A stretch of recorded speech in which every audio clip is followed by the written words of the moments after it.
Through history, the territory inside the borders of Pakistan witnessed large civilizations, wars, development, religions, and reforms.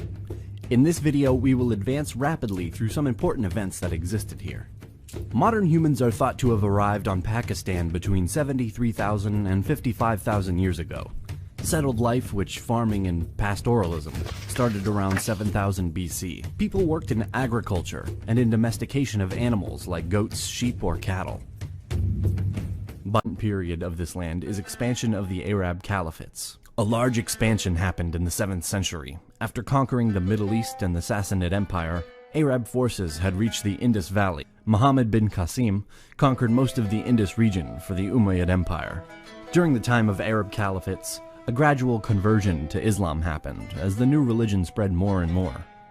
Also, Arabic and Persian languages spread and influenced the region.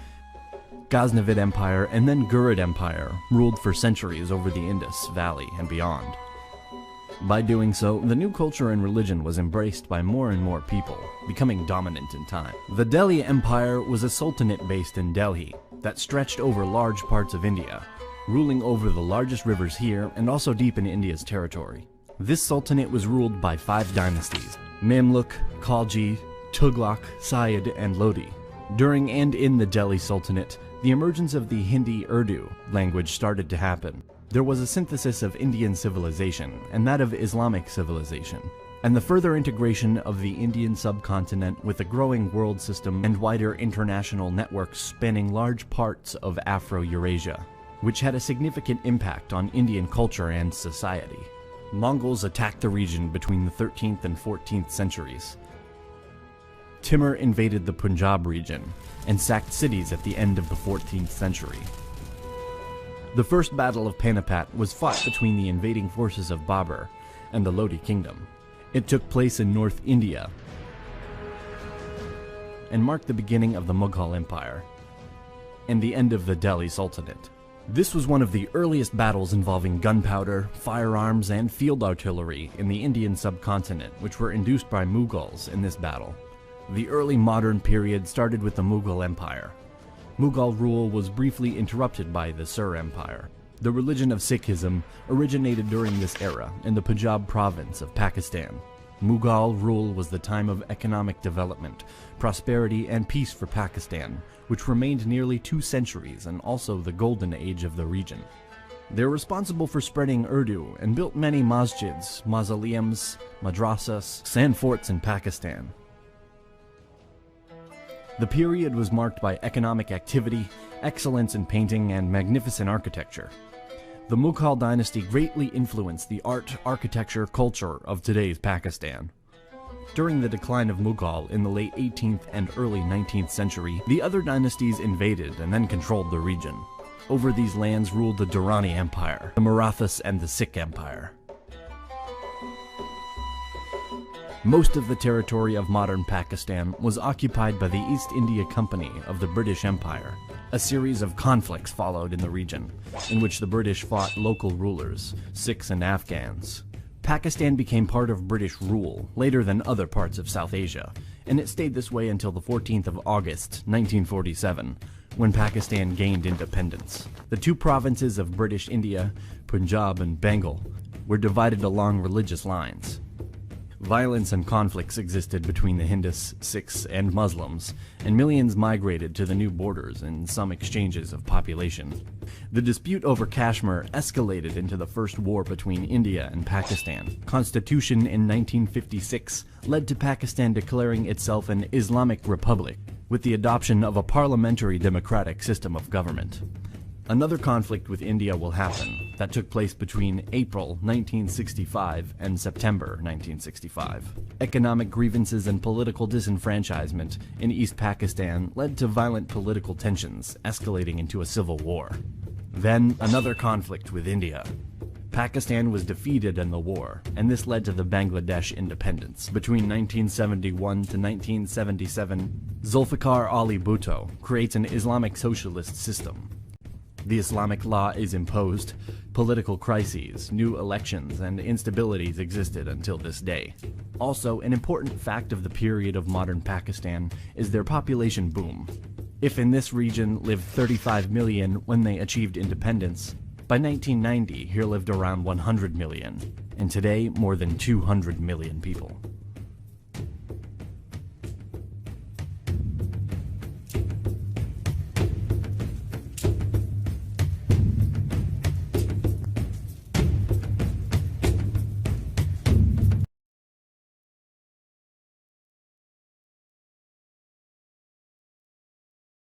Assalamu alaikum. Pakistan broadcasting service, हम लाहौर से बोल रहे हैं। 13 और 14 अगस्त सन 47 ईस्वी की दरमियानी रात 12 बजे हैं। तुलुए सुबह आज़ादी।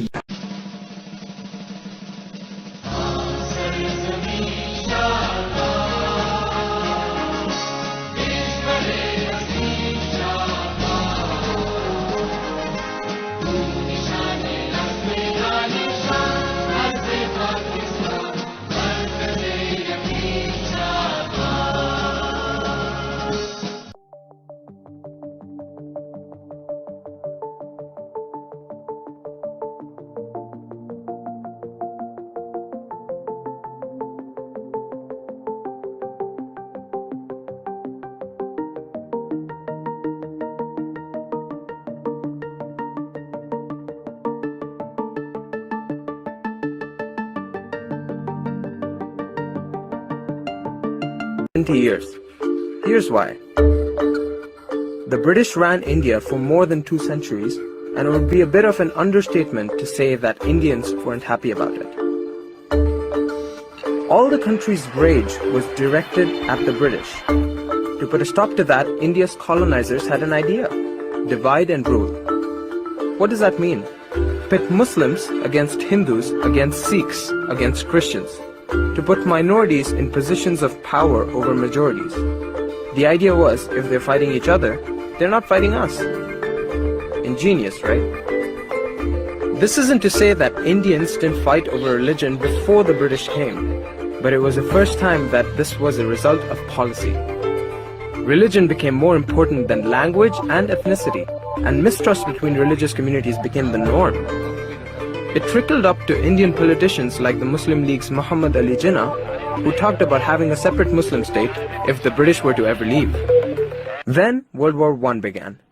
The British promised to leave India if Indians fought for them. They fought, but independence didn't happen. 2 decades later, it was World War II. Again, there was a promise of independence in return for troops. This time, leaders like Mahatma Gandhi and Jawaharlal Nehru, who would later be India's first Prime Minister, said no. Jinnah, the Muslim League leader, wanted British support for a new Muslim country, so he convinced Indian Muslims to fight. If you wondered what Indians were doing at Dunkirk, now you know. By the time World War II ended, it was clear that the British were going to leave. Many Muslims began to fear living under a Hindu majority in a democratic India, and many Hindus were angry that Muslims wanted to break up the country. This scared the British, and they promised to leave India in 1948. But their exit from India was not going to be clean or peaceful. The religious divisions they had stoked had turned into an inferno. Jinnah seized this opportunity and demanded a separate Muslim state. Nehru, also scared by the violence, reluctantly agreed. Gandhi opposed it, but it was too late. Jinnah's supporters were in no mood to debate. Thinking they'd fix things, the British announced they would leave in August 1947, a year earlier than planned. This is the man who was brought in to divide the Indian Empire. Cyril Ratcliffe, a British lawyer who had never been anywhere east of Paris. He was given one job: draw borders that would break up India, taking into account religion and other things like railways and irrigation canals. Ratcliffe was given only 36 days to do the job. He finished 3 days ahead of schedule, but the lines that created West Pakistan, India and East Pakistan were kept a secret until after independence. Ratcliffe didn't quite finish his job though. He didn't draw a line for Kashmir. What could possibly go wrong, right? On August 14, Pakistan gained independence. India gained independence the next day. Partition had become a reality.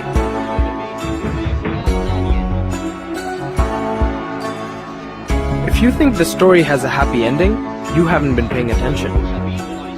Here's the catastrophe that Radcliffe's lines created on the ground. 7 million people moved from India to Pakistan. 7 million more went from Pakistan to India. And families have been split apart to this day. The militaries of the two countries were practically useless while this was going on. Soldiers were busy figuring out their own lives.